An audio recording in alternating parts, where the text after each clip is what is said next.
I'm on the other end of the table at the dinner place. Slide the manila folder over to me. I pick it up. I open it. It's got the terms. I don't like the valuation. I closed the folder, slid it right back to them. And I said, hey, I don't have to go back to my partners in order to reject this offer. And then I just shut up. Welcome to Not Another CEO podcast. I'm your host, David Politis. Every week, we talk to inspiring leaders and get the true stories, the ups and downs, the lessons learned, and come away with actionable advice for our own journeys.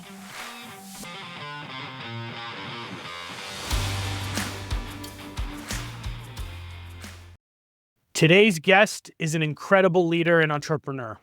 He's been credited with creating the sales engagement and automation space.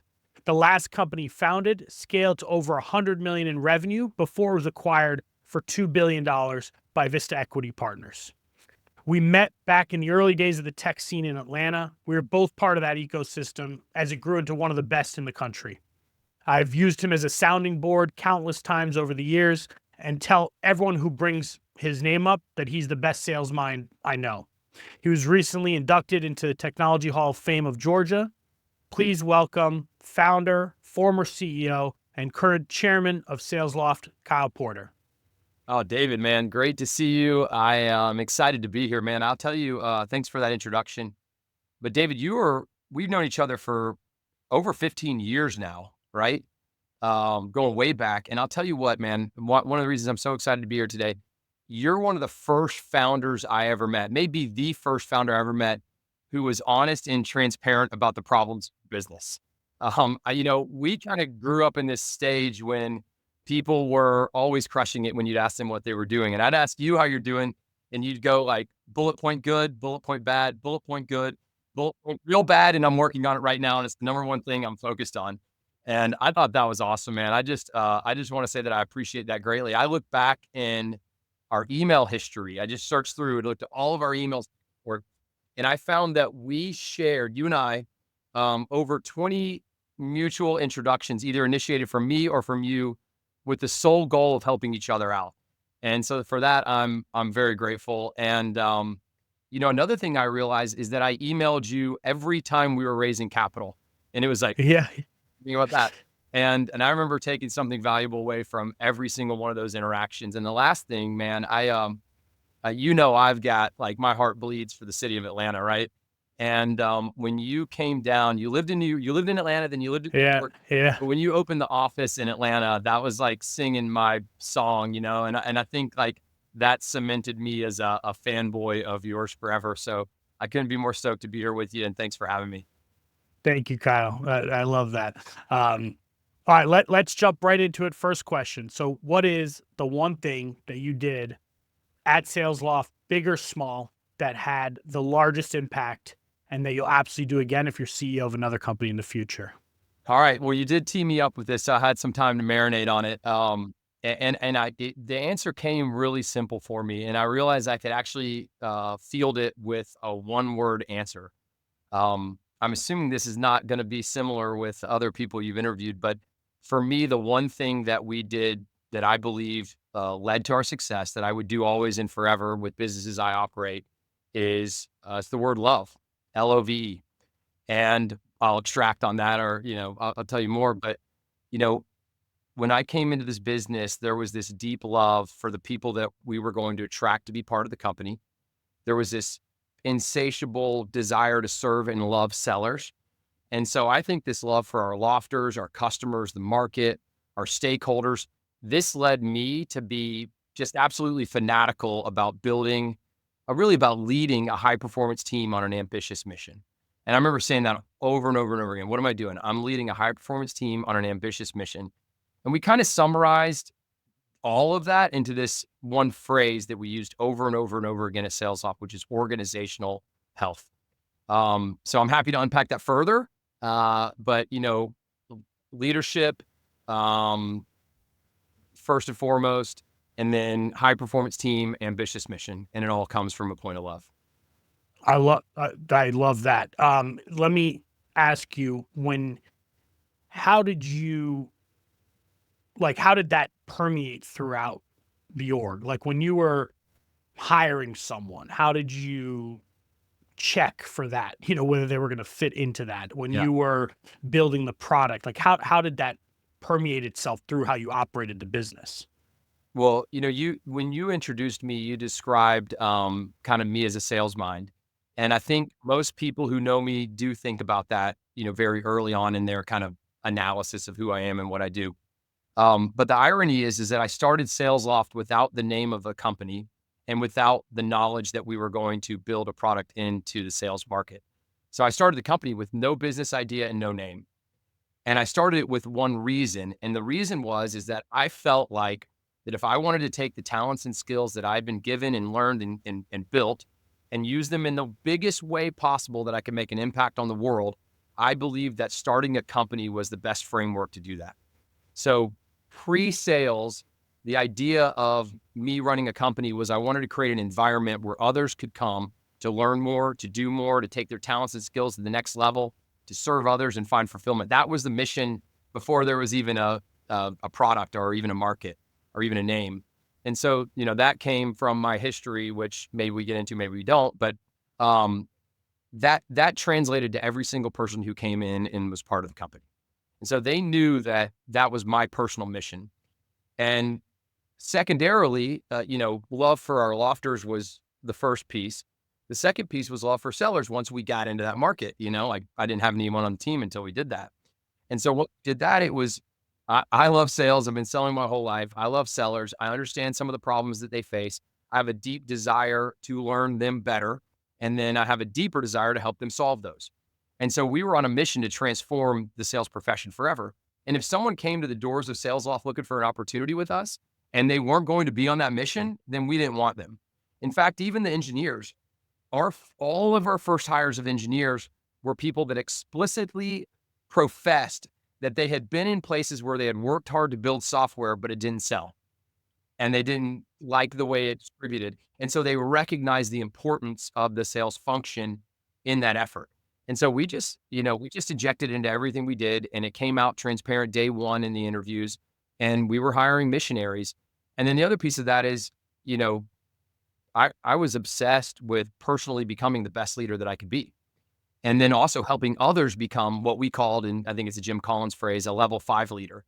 And a level 5 leader is someone who combines extreme personal humility with intense professional will. So it's about prioritizing the company's success above your own ego, but at the same time demonstrating fierce determination and unwavering commitment to achieve your goals in long-term organizational mission. So I think that was all kind of baked in. And then it just meant we're going to run the company as healthily as we can. We're going to do the right thing. We're going to be performance based, but we're also going to love each other and our customers. And, we just called that all organizational health. Hmm. I think one of the things, that definitely has been true about you from the beginning is very authentic in, to your point, the love for what you're building and for the people you're building it for. And you really became the thought leader in the space. And and I think that really helped the business get to where it got to, because people were following you and following kind of where you felt like the market was going. Was that natural for you to be kind of talking about all that, being that thought leader, because you loved this space, or did you have to work at that? Like, Yes and yes. And then, I kind of going back to, lover of sales my entire life, and not just selling, but those who sell, like mad respect and appreciation. And so I'm very, very, very fortunate that we built a business that was the thing that I cared the most of, that I cared so much about. And we also were doing it as a business. So like Salesloft, kind of our ICP was kind of almost always us. Like at every stage we were at, those were the customers that we solved and looked to, right? And the pains that we had were the pains we were solving that other people do. And so that was like my ICP was always me. And so that made it easy. that's interesting. And then it becomes easy to sell, right? Because now you're telling someone we're using it, we're building this for ourselves, and I never thought about that And we actually. get better at our own selling by doing customer discovery. Right, Because right. I'm learning from everybody else on how they're doing it and what they're doing different, and and then we're solving those problems. But I think it just comes back to this like intense passion for seeing you, David, be better at selling at Better Cloud, and me wanting to dig in and learn as much as I can so that I can apply all of my capabilities to help you do it better.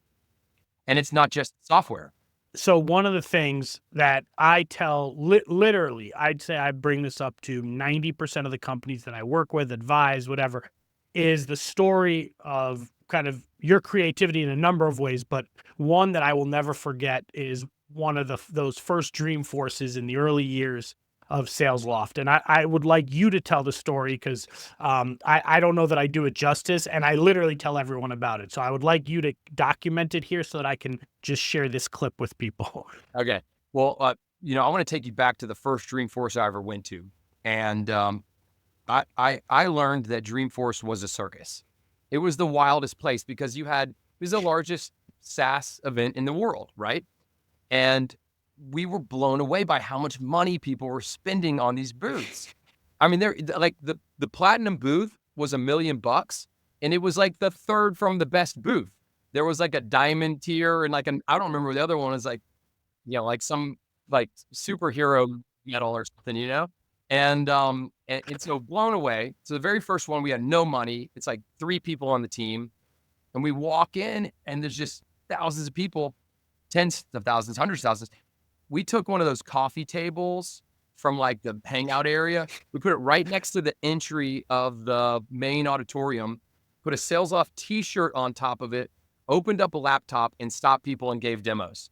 And that was our first booth at Dreamforce. And we did that until they told us to leave. We got like a solid hour of just hanging out there, and like, and there was this, John Birdsong. He was an early Yeah. member with me at Salesloft, and he had one of the greatest lines I've ever heard in sales. He would walk up, and this is like, I mean, we were nobodies. We're wearing t-shirts at Dreamforce. We got 3 people in the company. He would walk up to the biggest suit and tie, like best dressed executive, look them straight in the interrupt, like walk in front of them, look them straight in the eyes and say, "You look like someone important that I need to know." And the dude would be like flabbergasted. First of all, he's like, "No one's ever done this to me before." And he'd chuckle and he'd go, "What do you got, man?" Like, I mean, it's like you hit right where it helped the most. And so we did that. So, that was like year 1. Then a couple years later, we're like, we got to do something to stand out. And I mean, like people were buying entire restaurants next to Dreamforce for like $10 million. I don't know how many millions of dollars they were spending on these things. So we're like, how are we going to stand out in a way that like really, really makes us memorable? And the idea came that we were going to impersonate the CEO and founder of Salesforce.com, Mark Benioff. I don't know how this idea came about. The next thing you know, we have a Craigslist posting. Wanted, fake Mark Benioff, look-alike, come to us at Dreamforce, be part of our crew. This floats around the company, and one of my buddies pings me and he's like, "Dude, our friend Cam looks enough like Benioff, the guy I like played poker with in college." I'm like, "All right, well, let's call Cam up." Like, "Hey, what are you doing on these dates?" And he's like, "I don't know." And he's running like a recruiting company. We're like, "All right, we'll pay your flight and we'll give you a place to stay. We'll give you a Dreamforce badge, but you got to dress up like Benioff." And he's like, "I'm in 100%. So it's in." Next thing you know, Tammy McQueen, who runs marketing for Salesloft, grabs these black Converse and like custom paints a blue cloud on the side of them and like DF on the back. We get a bunch of Pardot swag because this is kind of a new in the acquisition funnel for them. We take like headphones and like twirl them around a pin so they look like a squiggly, like security earpiece. Our head of sales is he's a male model. And he's got like an all black suit on, black sunglasses, squiggly earpiece.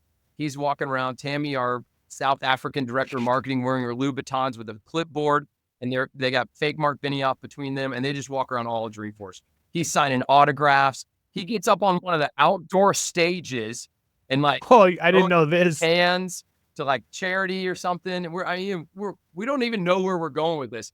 We're just like, maybe we'll get to write a blog post that we impersonated Mark Benioff. Like that was our whole idea. And we're having fun doing it. We're like tweeting. We have other people tweeting like, spotted Benioff drinking a coffee over here, and it's a picture of him.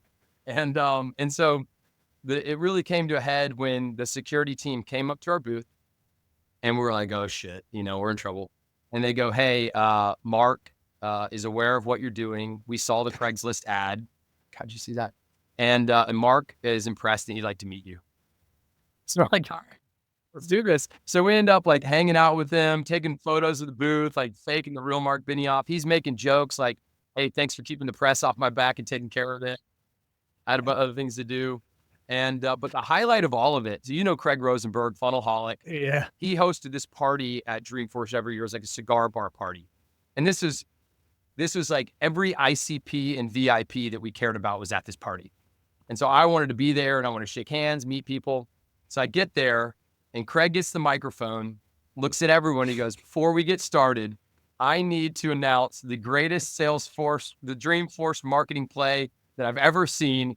Bring up Kyle Porter." And he tells the whole story. And I'm like, that's the ROI right there. Like, we did it. So that's the fake Mark Benioff story. We wrote a That blog is, post, I love that story. tried to follow it up, ran into some trouble. I love that story. I mean, and it is a talking point forever, right? Like, you could go to any exec that, people would introduce me, like, you got to tell him about that thing you did.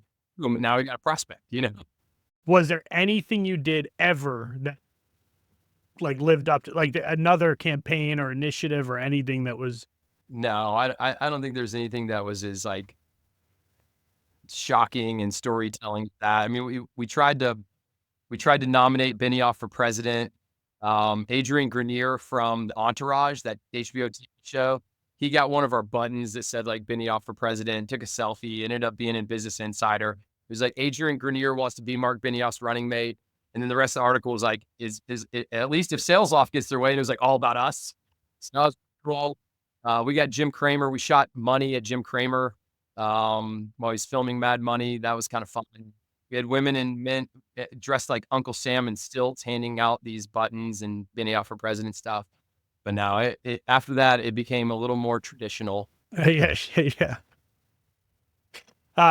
Well, one of the things, as you scaled the business, you had a number of people kind of join you on the executive team. You built out your team. You had some pretty, in my opinion, some pretty impressive people kind of Yeah. join the team. Some scaled with the team, some didn't scale, as the company.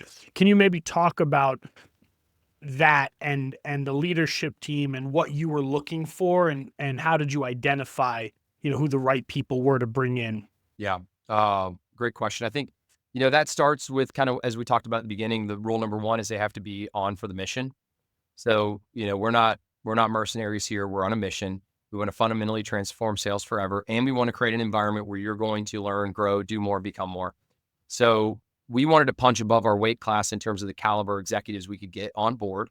But we didn't want them to be too far ahead in that they needed more resources or were more accustomed to, kind of a bureaucratic environment. But every candidate that we hired for an executive role, I had to position Salesloft as something that they hadn't gotten before and that they weren't going to get it somewhere else. And so what that was that leadership impact and, really kind of living a life of fulfillment and almost joining this, like, I don't want to say cult, but joining this group that is going to take you to the next level and really push you to be the best you can be. But also give you a ton of resources to get there with a lot of inspiration. But yeah, we got to a point where we had to recruit outside Atlanta, which was a pro and a con. It was kind of sad to distribute the executive workforce. But it allowed us to attract a lot higher caliber of candidate because there just hasn't been that many SaaS, multi-million dollar businesses in the city of Atlanta, or especially up to that point.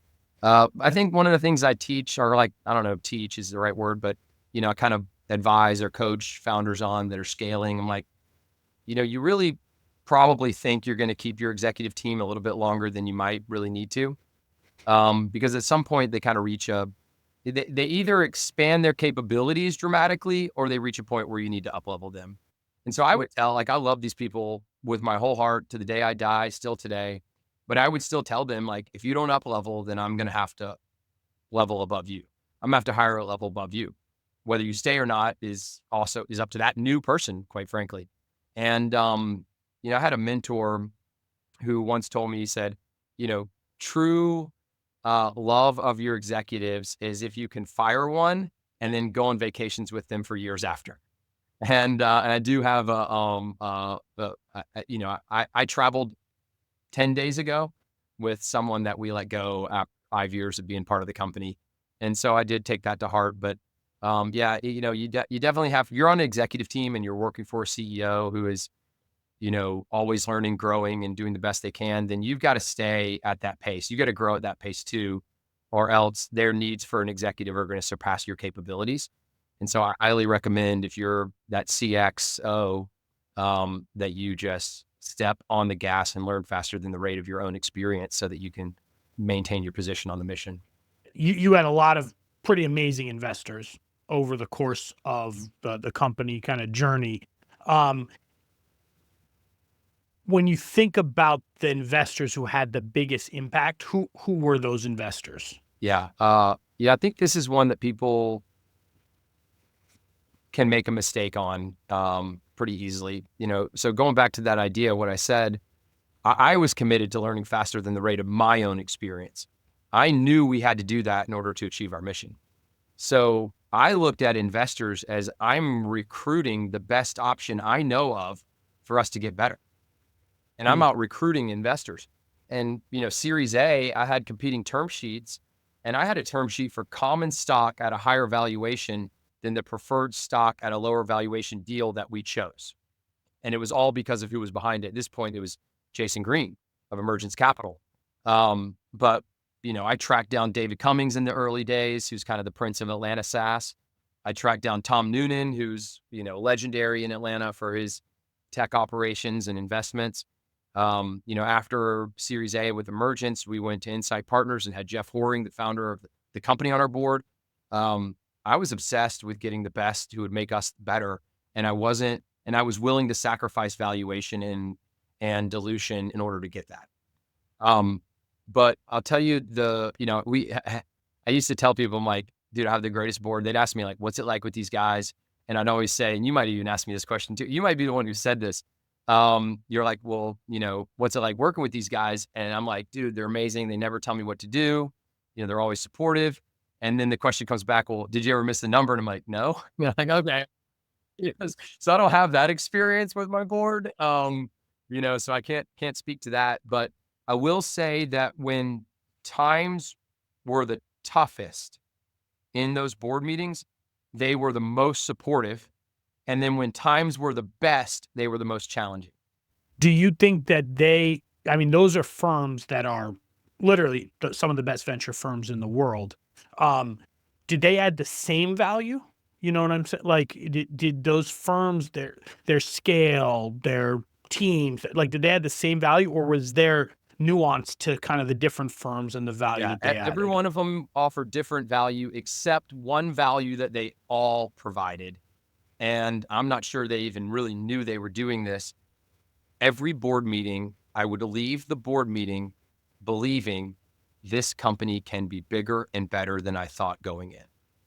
And that was the biggest thing that they gave me. I mean, it's so super intangible, right? But then, yeah, like Jason Green was incredible at screening executives for us and really finding out the areas for improvement of those executives, which, by the way, kind of back to hiring executives, I wouldn't hire an executive unless we had mutually agreed upon their opportunities for improvement. Does that make Mm. sense?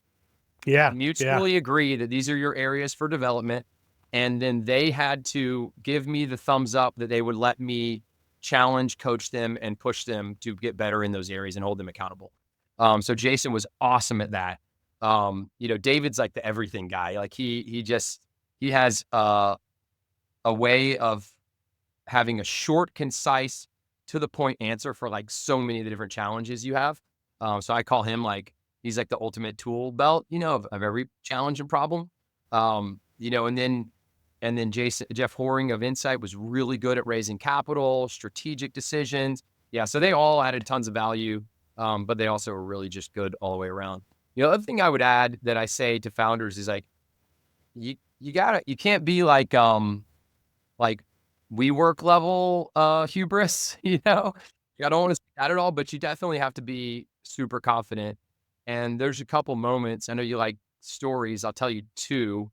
One is Emergence Capital. When I sat down with Emergence Capital, they kind of got old school on the term sheet. Manila folder, three founders of the fund. I'm on the other end of the table at the dinner place.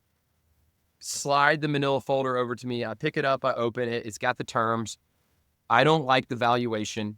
I closed the folder, slid it right back to them. And I said, hey, I don't have to go back to my partners in order to reject this offer. And then I just shut up.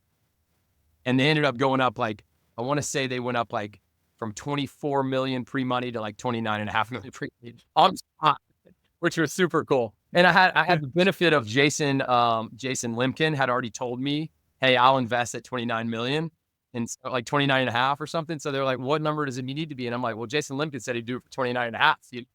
So that was pretty cool. The other one was, I remember we were like, even before that term sheet, they were diligencing us. And they asked this question. I'm not going to name who, but he goes, what's the difference between you and Yesware? And this is at the time when like Yesware was our competitor. I remember. And no offense to any of them, but my answer was, and it was like, without missing a beat, no pause. My answer was, well, they don't have me. You know, like, and I hadn't been like that arrogant through the whole process. So I was like, it's time to like drop one. I'm like, oh, just the biggest difference is they don't have Kyle Porter. And they're like, great answer. I'm like, all right. So I think you'd have to have that kind of chutzpah, if you will. What I think is a couple of things you said there I want to call out. First of all, you had crazy investors, but each one of them had that special skill or that area where you could go to them. And I think that's really important because what I see is people raising and funds telling those founders, we help you with fundraising, interviewing the candidates, getting you customers, getting you in like they give them a list of 47 things and they say, we're the best at all of these things. And I tell people my experience is every investor I had was great at one thing, maybe two, but no one, even the best firms in the world, are not good at the list of 10 things that they tell you they're going to do.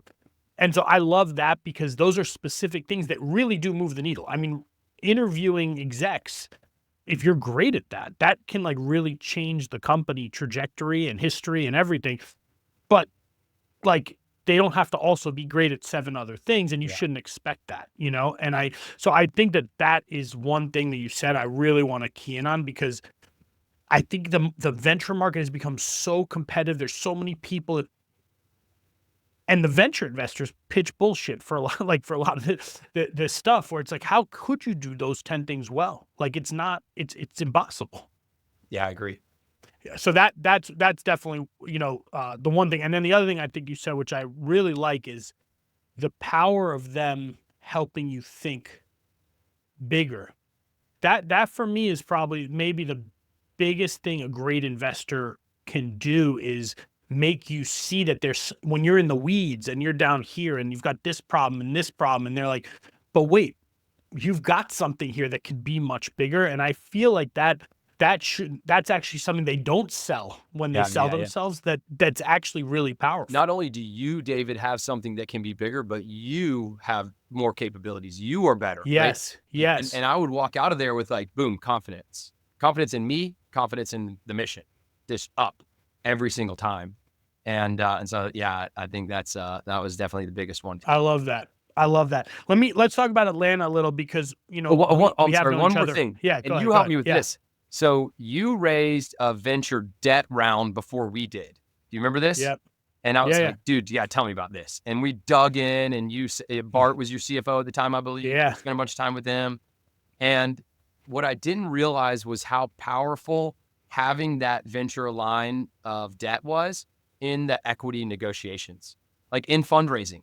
Because I would go into these, Series B or C or whatever it was with or without you energy, right? I'm going to get this mission done with or without you as an investor. And I have this capital also that I can roll with, even if I don't get equity. So you would use that as leverage basically to say, hey, I've got this line of 15 million. I'll draw it.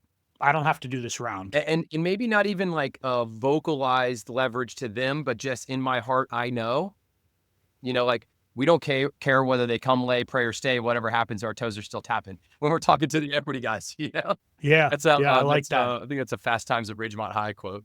So let's talk about Atlanta, because that's somewhere where both of us started our careers. Well, start our lives, our careers. What was it like building in Atlanta? In your view, what was it like in those early days?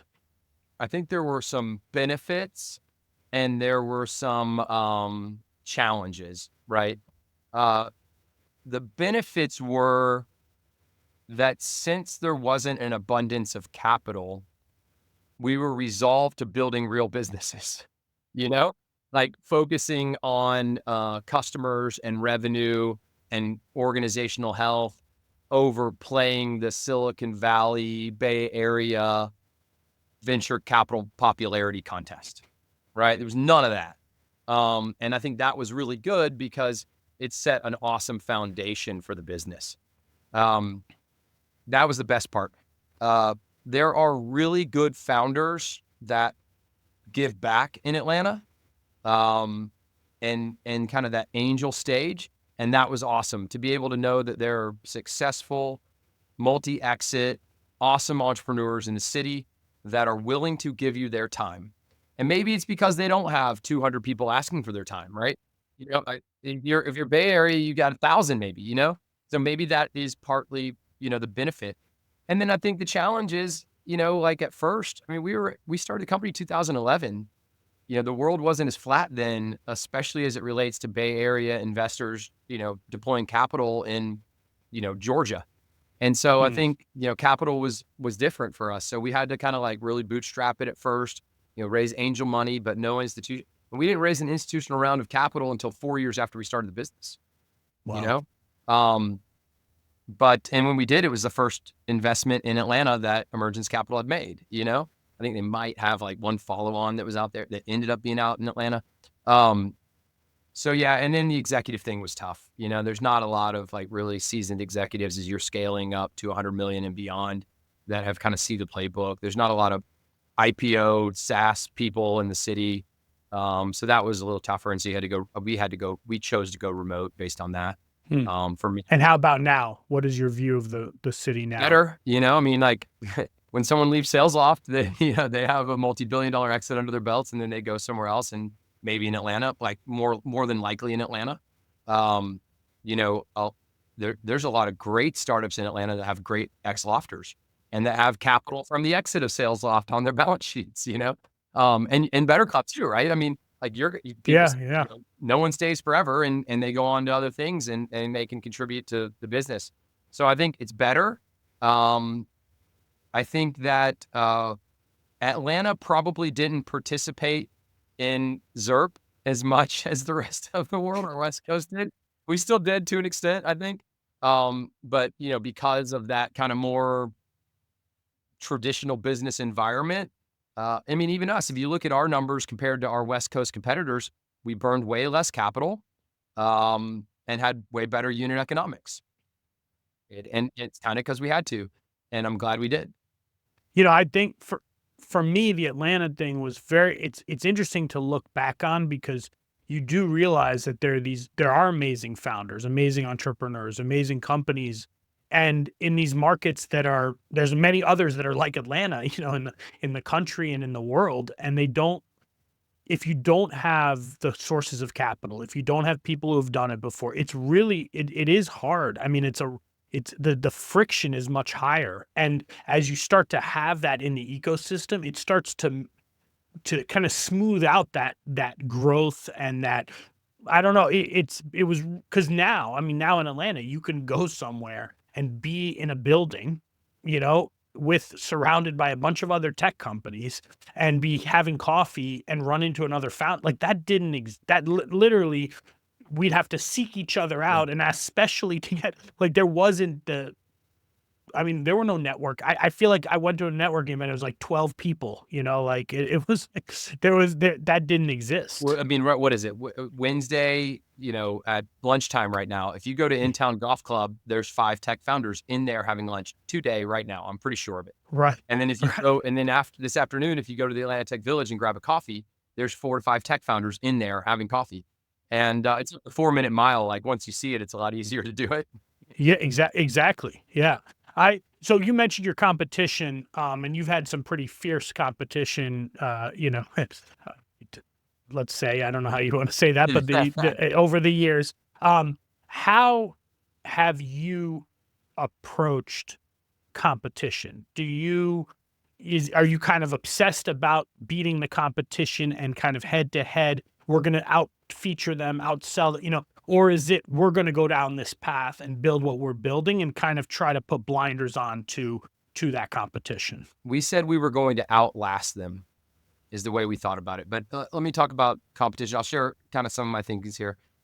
I grew up and have always been a fan of and lover of freshwater boating and water sports. All right. So I grew up on a Mastercraft and I have one now.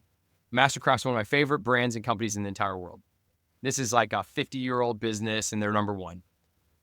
They have 9 competitors fighting over a small market with incredibly tough margins. This is like the company of my youth and they have a $300 million market cap. So all things in perspective, right? We've built a company that would 8x their market cap, which is wild to me, right? So all things in perspective. At Salesloft, in comparison to Mastercraft, we have an infinite market because there's new companies coming up every day like a virtually infinite market.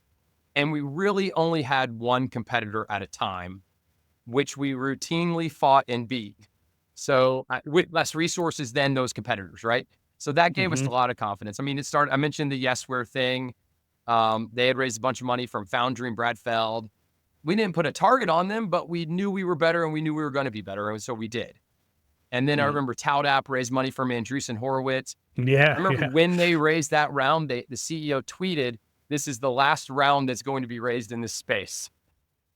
We went on to raise $200 million, and then they got gobbled up by Marketo, not to be seen of again. Then the biggest competitor for us was InsideSales.com.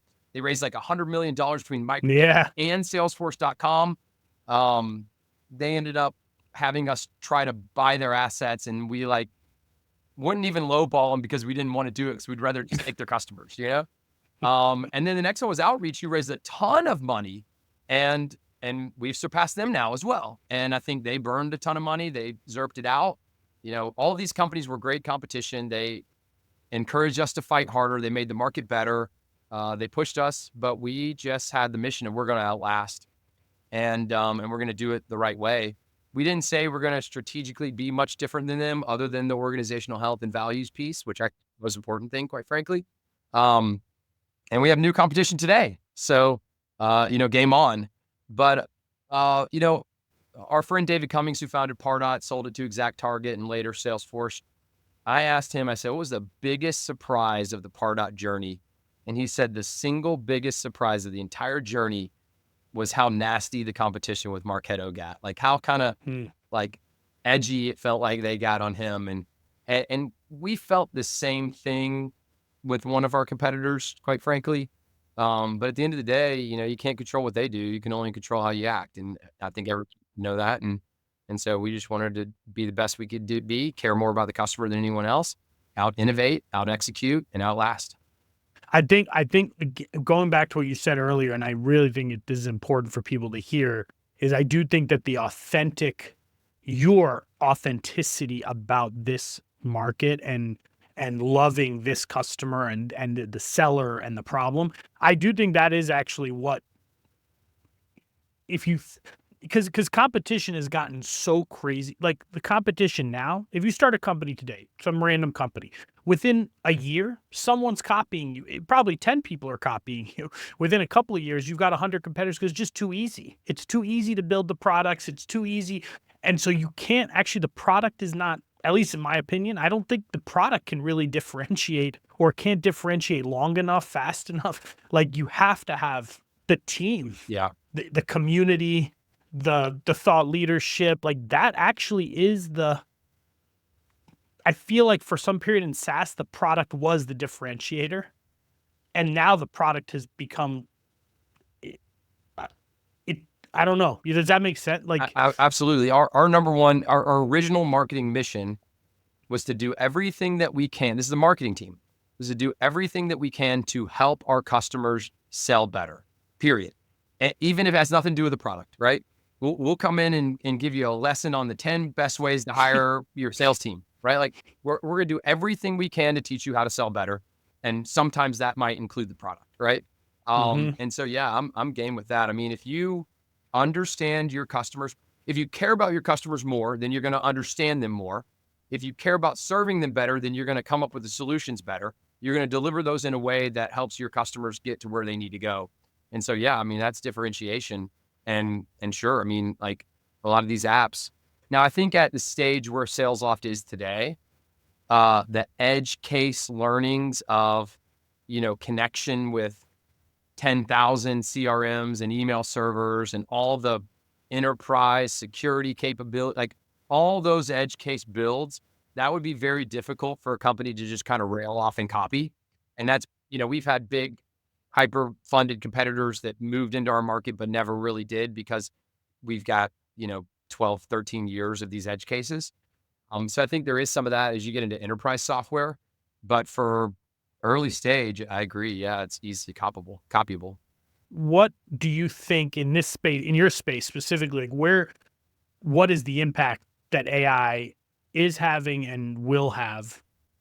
I mean, obviously it's vast, but I'm curious to get your take since you were really at the beginning of this. Yeah, I mean, I think the contrarian perspective that I have on that is that everyone overestimates how much and how fast it's going to impact. Um, I can go back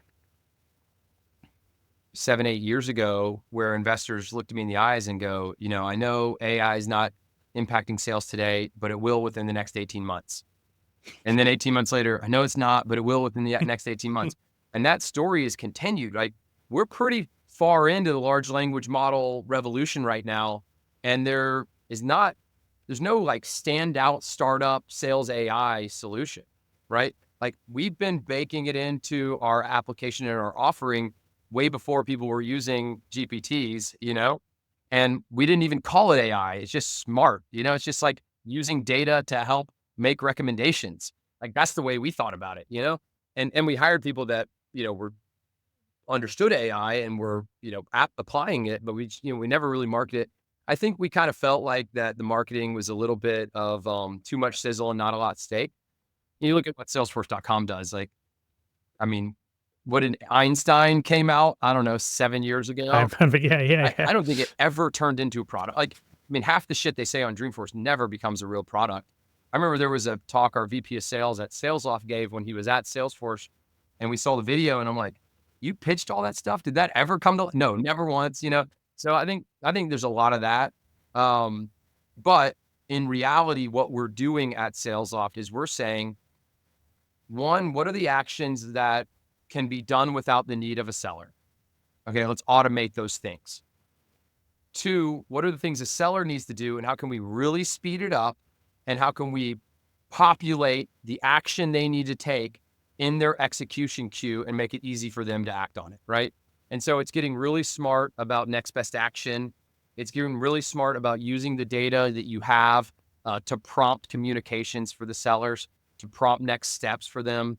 And it's offloading some of the work to robots, but not too much because at the end of the day, like a customer can sniff out a robot from a mile away, and it's the same thing as spam.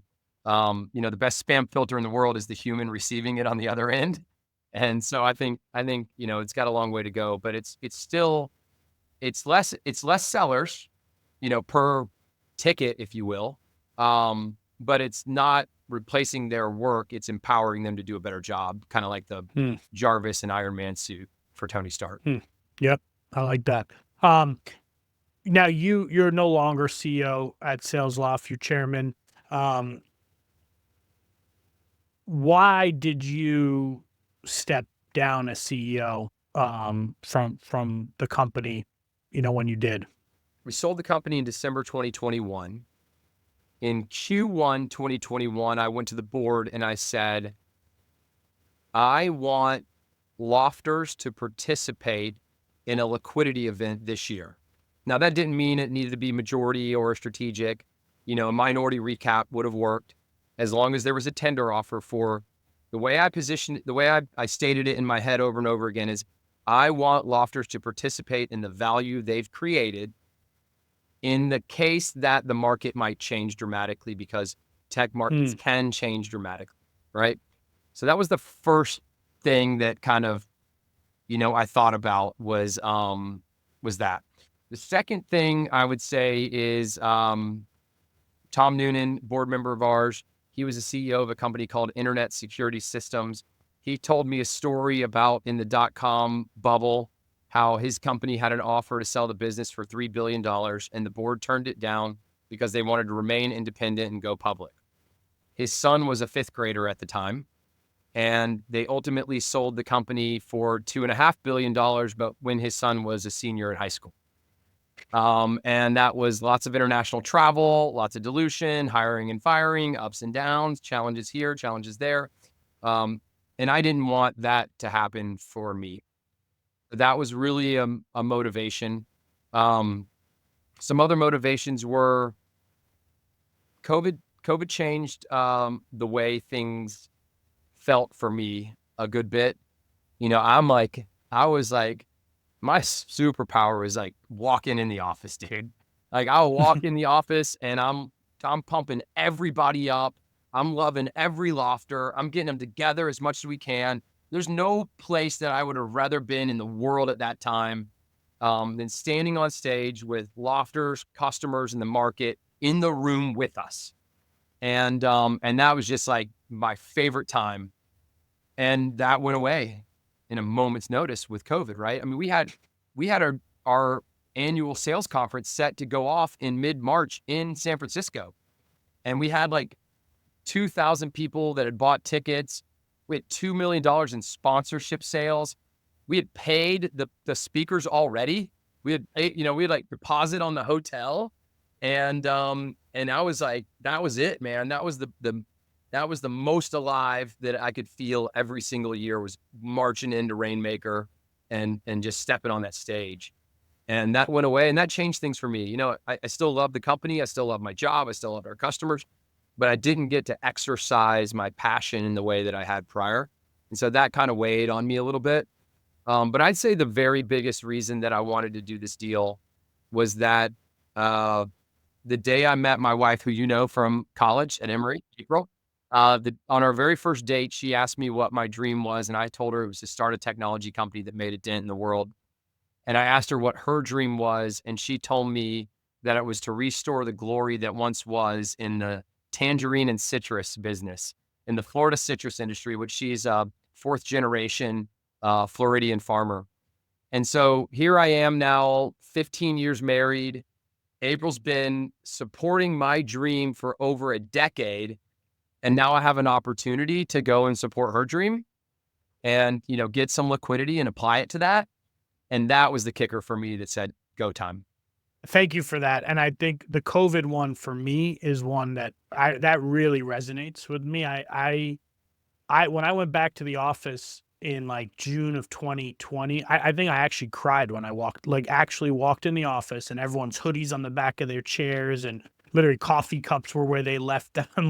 And I was like, wow, this is going to be different. And I hate it. Yeah. Honestly, I mean, our offices were in the same building for a long time in Atlanta. Like when I would come there, I would be in that office at 7 a.m. and I'd be leaving at 10 p.m. And I loved that was for me, like coming there, flying down there, staying at that shitty Spring Hill Suites and Well, like you're not, going around the, one of us would be hosting a party that week. it's like, that was the best. I think it really, I'm with you. That for me was like the biggest change for me, like all that energy that I had every day, because it's a hard job to do. It's exhausting. And I would get energy from that. And that when I didn't have that, it became really hard Yeah. for me. That was so I think that's a good call out. I want to ask you, what is the biggest challenge you ever faced? I know there are countless. What was the biggest one you ever faced, and how did you overcome that? Yeah. Early in the Salesloft journey, we had a prior product to what we sell today. It was a data solution, think like Zoom Info, collect phone numbers, email addresses, title of marketing and sales prospects.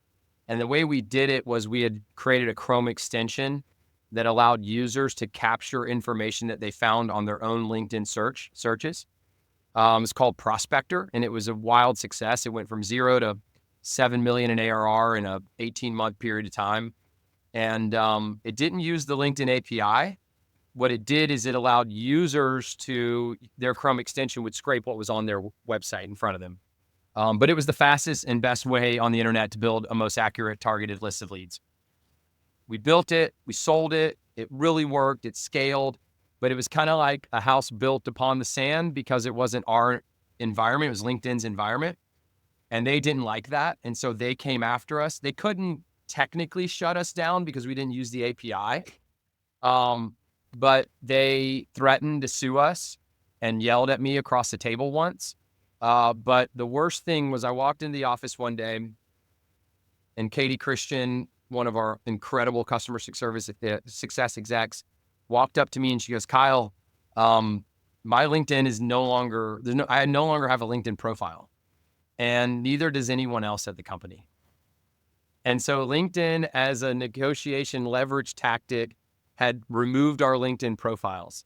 For everyone who had linked Salesloft to their LinkedIn, they just shadow banned it, I guess you'd say, right? And so you could type in Kyle Porter Salesloft and it would, Google search indexes the result and you click in and go no longer available. And so it was, I didn't know this part of the story. I didn't know that part of the story. Yeah. So it wasn't, I laugh about it today, of course, but, and the moment it really hurt me because I felt like I was in direct violation of my own mission to love and serve our lofters. My actions led to their professional network and, quite frankly, their career opportunities being eliminated, right? Like their career asset was eliminated because of my actions. Now, I didn't feel we broke any rules. We had attorneys on our side that said we could fight and win against LinkedIn. It'll cost you a ton of money, and they have a big legal staff. But we also had the beginnings of what at the time we called Salesloft Cadence, that is now the flagship of Salesloft, was in the works. We had been building it and we had started to distribute it, and it had a lot of really good traction. So that was the hardest moment. And I remember having, I don't know what you call it, but chest heart palpitations. Yeah, heart palpitations. Yeah. I remember having dinner at my parents' house, and I'm eating my food so fast, and all of a sudden I just feel locked up in here, and I'm so stressed out about, can LinkedIn shut us down, or are they going to fight us, or we're going to disappear? And then I just I did the wrong thing. I should have told them. Instead, I just snuck out and hid around the corner, and I'm just wow. And so that was the lowest moment. But we ended up coming to a good deal with LinkedIn. We saw their perspective, that they felt like that we were helping their users violate their own terms of service, or we were putting our users in an environment where they could easily kind of violate their own user terms of service with LinkedIn. Gray area. I don't think it's illegal, certainly not illegal, but what we realized is we don't want to build a house upon sand. We want to build something that we own and that we control and that we can edit without having to worry about the, JSON and on LinkedIn site change, it was a cat and mouse game. And so we built Salesloft Cadence. It became the flagship. We went back to LinkedIn. I went back in and I made a deal with them, verbal deal. Hey, we'll shut this product down. But I want some time, and I want your verbal agreement that you'll take a strong look at using our new software for your sales team and consider giving us integration with LinkedIn Sales Navigator. Long story short, LinkedIn invested, they bought the product, and they gave us the first crack at the Sales Navigator integration. And we went from, in LinkedIn's eyes, we went from the doghouse to the penthouse of partnerships. We made them a ton of money at exit, which was super cool. But yeah, that was a trying moment for sure, and really scary. I remember sitting with you and you're telling me this, and I'm like, and how much revenue do you have now? And it was 6 million, 7, whatever it was. And I was like, and that's going to go to cash zero? flow positive too. Yeah, I remember. And you're like, and it's going to go to zero? I'm like, that is a lot of revenue to make up.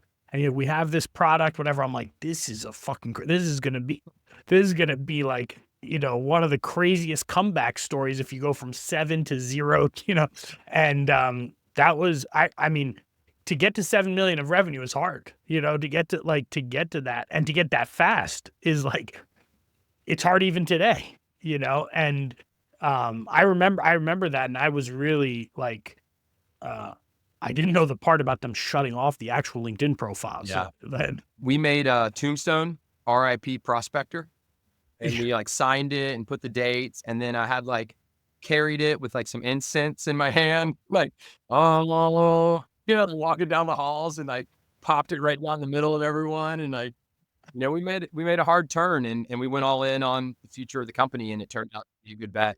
I want to transition to you. So what is where are you from originally? Grew up in the suburbs of Atlanta, Georgia, Wilburstone Mountain area, Atlanta, Georgia. My dad was a Georgia Tech grad. I knew I wanted to be a Yellow Jacket my whole life, so I went to school at Georgia Tech, and Atlanta is my favorite city in the world. Did you always know you were gonna start a company?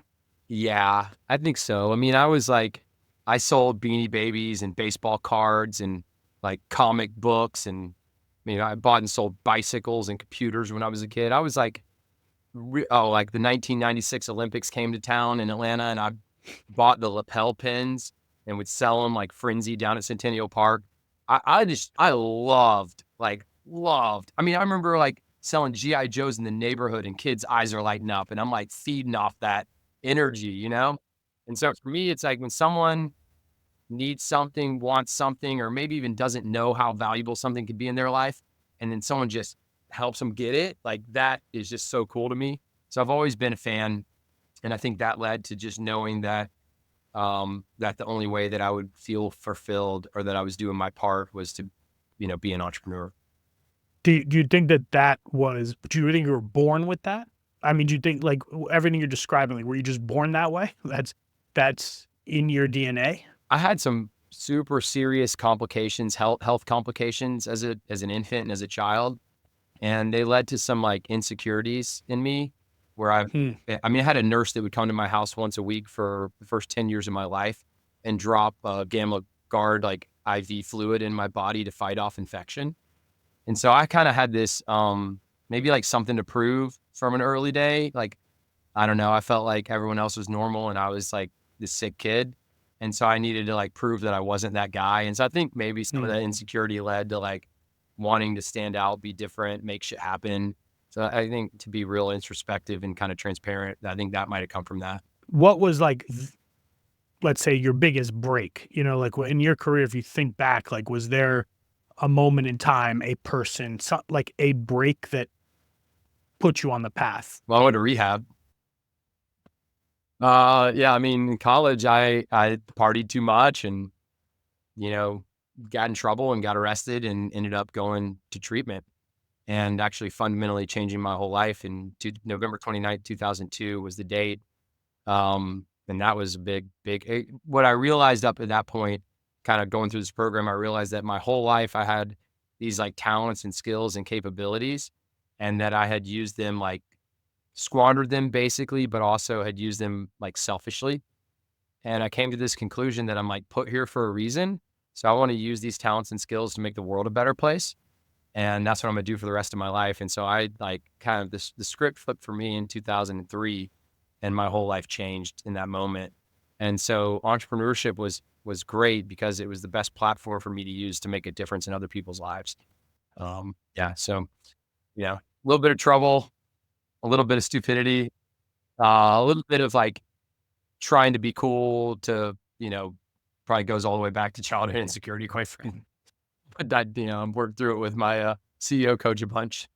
April, you mentioned before, your wife, I mean, she's been there for this whole journey. And can you talk maybe about how that relationship, and her putting her stuff on the back burner till now, like, Yeah. because I feel like in our conversations, a lot of things have, like, the support that you had was was a big part of the success. Yeah. When you do like one of these forums, whether it's like YPO or 10X CEO, any of these things, like you read blog posts, you hear a lot of like entrepreneurship's a lonely journey, and that's one that I never really felt. And I think that's because of my wife and my dad and the friend network we had. Even our relationship was so important to me because I could call you and share the problems And then you would like share your problems. And then I didn't feel like a shitty, like a shitty CEO, like I was a loser because we both had the same problems, or we had different problems. Like, I don't know, like sometimes you feel like if things are going wrong, you suck and it's like all on you. But entrepreneurship is all about going through all that stuff. And so I had a lot of people that I could really count on, and April's the biggest. She's the biggest. Mm. And she didn't just kind of hold back and like watch and she served the mission by helping. And then also she was like the breadwinner when we didn't have any money. I remember, All the money in the business. Like I had a like 80K due to Kyle Porter note on the balance sheet for like 2.5 years, 3 years. And April was like earning a W-2 income. And so, yeah, I couldn't have done it without her. And, it's just as much my journey as her journey. But now we're in a flip situation where she's working Kyle Porter energy right now on her business. So I wanted to ask you that, like, what are you doing now? Like, what is the plan for this next chapter? Yeah. So, quite frankly, I think I got burned out a little bit through software. I don't know if burned out's the right word. I don't think like people get burned out unless the mission changes. The mission changed for me, and Yeah. software wasn't the answer for what I was looking for at this point. I still love it. I still talk to founders. I make angel investments. I'm an LP in funds. I helped start a credit fund called Conductor Capital. And we do debt loans that are non-dilutive to growth stage SaaS companies between 5 and 20 million ARR that are growing 25+%, like EBITDA neutral-ish, cash flow neutral-ish. And so, had Salesloft been more debt capitalized at exit, we all would have made more money because of dilution. We were 95% equity, capital. And so I think there's a founder-friendly way to grow in an anti-dilutive way. And so that's Conductor Capital. And if anyone, wants to explore our debt facilities and credit, we'd be open to talking about that. So I do that. And then, I'm into the tangerine and citrus business. So we've acquired a business. We've grown groves, bought land, and, we're pretty aggressive into tangerine farming. Live on a tangerine farm in Central Florida. The kids are picking fruit and selling it at the farmer's market. And my wife is extending the 4th generation to the 5th generation. And, we have intellectual property for the best variety of fruit in the state, in the US. Actually, I looked it up on Perplexity AI the other day. I said, what's the best tasting tangerine in the world? And the first answer was Noble Juicy Crunch. So I was pretty excited about that. And our goal really is to take Juicy Crunch worldwide so that we have year-round supply of a product that right now demand is here and supply is here. So we work in a market where demand outstrips supply 5 to 10x. And so the goal is to create supply. Amazing. Being on a farm is really fun. I got 3 kids, 10, 7, and 3. They're out on their dirt bikes and 4-wheelers, go-karts, and we got horses next door. We got boats and guns and, country life. And I got a 1/2-acre personal garden out here with every fruit and veg, variety. I hear chickens are coming. This is my wife tells me chickens are coming soon. So, we'll see how that grows and changes. But, we do have fun on the farm. But, I still, no matter what I do, I love entrepreneurs. I love what you're doing because of how many people you're helping and serving. And, that's a passion of mine that'll never die. I want people to find fulfillment through entrepreneurship. And I know that for many people, that's the way they're going to use their talents and skills to make a difference in the world. And so I'm here to help on that journey too. And, I probably take about 3-4 mentor calls a week with various investments I've made. Once we get this farming thing on autopilot, we'll see what happens. Conductor Capital, investing in the farm life. Awesome. And I'm spending a lot of time with family and friends, quite frankly. And I'm baseball coaching. I'm reading with the kids, and I'm riding my dirt bike with my 3-year-old in my lap while I ride. Helmet on. She always wants to go faster, and she always wants to go on longer journeys.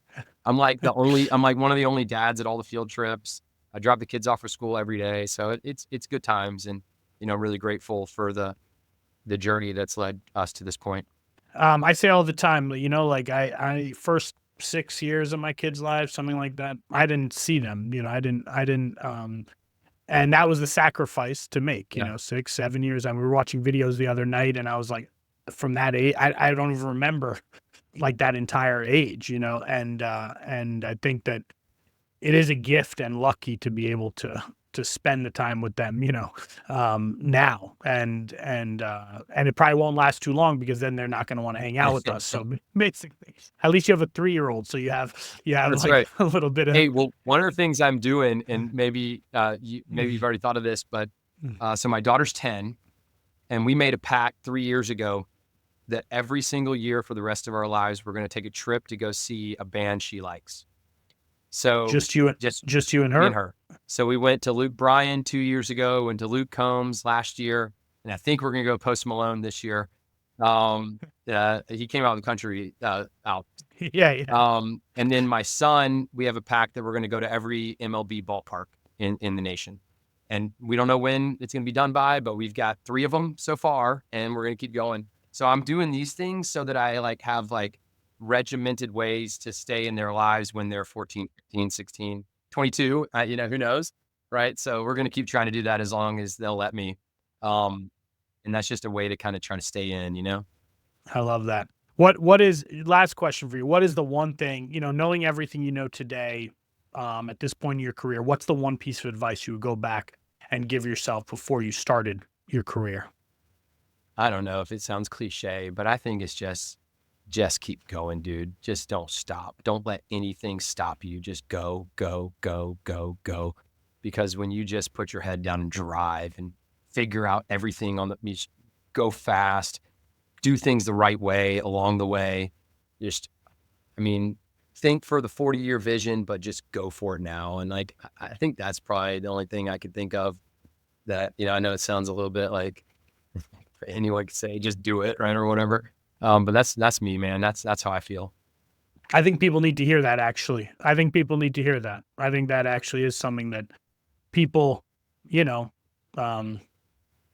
people say, you stay in the game long enough, you'll find some path, and I think, so I think that's great advice. I do tell people when they want to start a company, I'm like, you've got to pick a problem in a market that you're passionate enough about serving to where you can get punched in the face for a decade, right? Like you can punch me in the face a million times and I'm still coming back to help sellers, it's just, I just love it so much that you can't keep me away from it. And so I think you gotta be able to manufacture the passion for the thing you're doing to withstand the ups and downs that come with the journey. Kyle, thank you for doing this with me. It is really it's good to go down memory lane on some of this stuff and some of the stuff I didn't know. And I think people are going to really, the transparency and the honesty, really means a lot. So thank you for doing this. Dude, my pleasure. And you're doing it, dude. I don't know how you were stepped out as CEO and you had a book. And I'm like, yeah, that thing was awesome. I read every word of it. I agreed with so much of it. And the cast you're doing, I love what you're doing for entrepreneurs, founders, and executives who want to take that next step up in their career. And it's super cool. And you got a lot to share and say. And, I know I learned a ton from you along the way. Do you remember all these phrases where we're like, dude, the market could totally evaporate on 5 years before it actually did? You and I are we're totally scared the market's just going to disappear, So we're going to get the best deal we can right now. And in case this happens, we'll be exactly. And exactly. I took your mentality on that one and I took it all the way to the end, And I'm really grateful for what you've done and what you've done for the community. Going all the way back to the very beginning, Vocalocity days, right? Ziva, you're a star, dude. And I appreciate everything you do. Thank you, Kyle. Thank you. Hopefully everyone, you enjoyed this episode. I hope you share with your networks, and we'll see you for the next episode of Not Another CEO Podcast. That's a wrap for this week's episode of Not Another CEO Podcast. Thanks for joining. For show notes and more, please visit notanotherceopodcast.com. We'll see you next week.